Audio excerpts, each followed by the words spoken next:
My name is Sharara Atai. I'm studying law and social science at Macquarie Uni. Okay. What would you like to see emerge for the Middle East as a result of these uprisings? I'd, I'd like to see real change come about as a result of the uprisings. We've seen, for instance, we've seen Mubarak has been ousted from Egypt, but his cronies are still in the regime, and so I'd like to see, the uprising that occurred in Egypt, for example. I hope that will produce real change, that the people who died in that fight their lives won't go in vain. I'd like to see real change, a government that truly represents the people. In the Middle East, I'd like to see the US-backed tyrants gone, as obviously with the people of the Middle East, as they've shown in the last couple of months. And just on a broader social scale, human rights abuses, poverty, unemployment rates are high. I know this is being really hopeful, but I would like to see a reduction or elimination, if that, some real substantive change, exactly. What are your hopes, fears, and concerns for this situation? I suppose my fears are that the uprising that occurred in Egypt and the lives that were lost, that will go in vain, that the revolution, if you want to call it that, that it will be hijacked by different factions, or that it'll be undermined, or that it just won't produce any real substantive change. That's my fear. Do you think that's what's occurring? I think it's difficult to tell at this stage. I'm not sure, but there are definitely those fears, and if the Egyptian people and the people around the Middle East, if they become complacent in their demands, then I think that's what will happen. And I'm hopeful that real change can occur.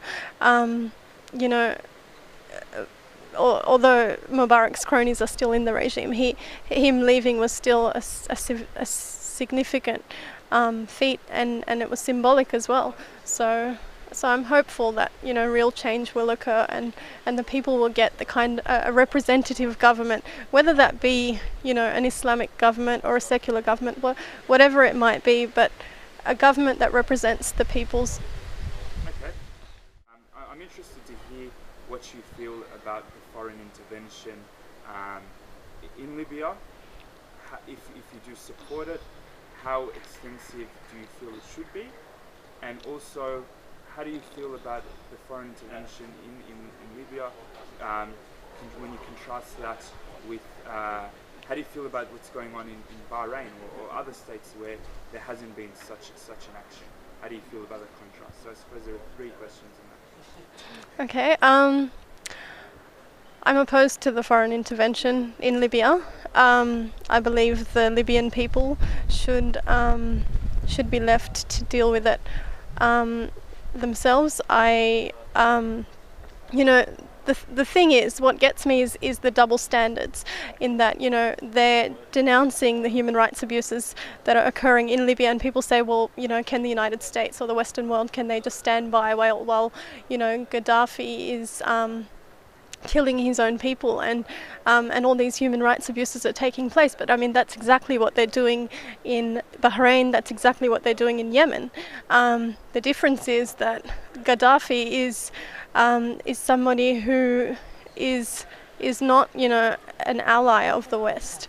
Whereas the Bahraini monarchy, they're very closely. There's a very close alliance there, and so we've seen the West stay largely silent on what's happening in Bahrain.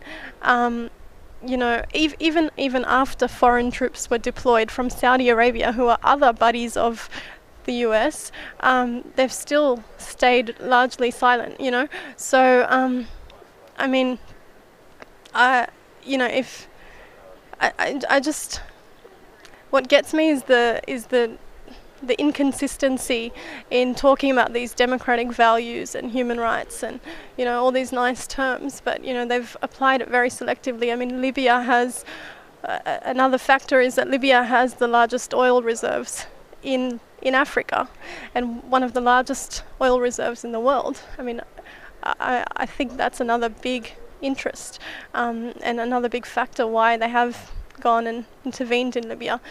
So